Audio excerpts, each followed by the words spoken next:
Alright, here's my sketchbook in all of its imperial glory. What I have here is the last thing I was working on, a play map that I made for some purpose. It's got this continent up here. The lines are connecting islands. The white space represents an ocean, which I never bothered to fill in because I would eat my blue pencil over here. And I don't want to hurt my blue pencil. He's so nice to me. Anyway, we have this purple nation, which is an empire, an incredibly expansionistic and powerful one at that. And it's moving down here, and we have the northwestern edge of a continent here, northeastern edge over here. It's a orange country that has an incredible amount of naval power.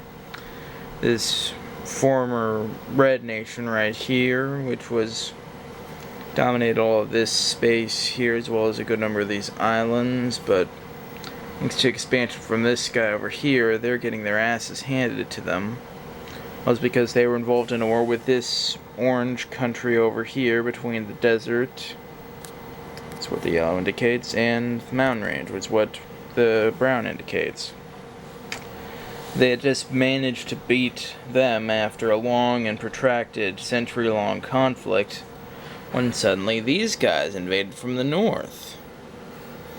And the general goal here, since these guys are my favorites, these guys here, and I normally have them succeed incredibly, the goal here was to expand and take the imperial heartland of this nation, thereby controlling their main economic and population-based center, and effectively declare the entire nation as their subsidiary, as their suzerain territory.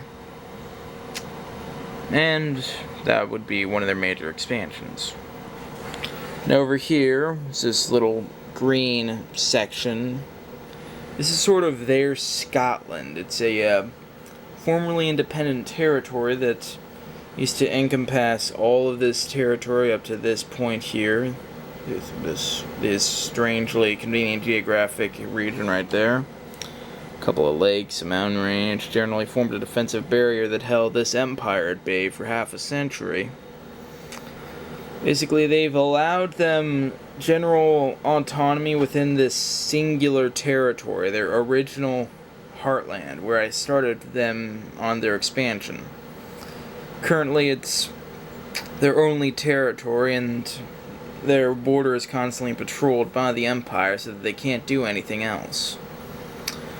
And the Orange Nation here is a much more mercenary nation, which has kind of sold its services to the Empire up here, and allowed them to pass unhindered along this sea region, which allowed them to hit the red guys from a different angle because they could expand along here.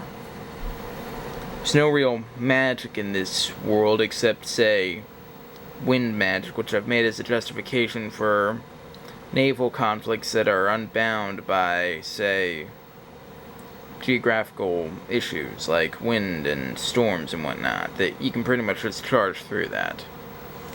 And that's the last thing I was working on before I stopped, and that was around January. So, yeah.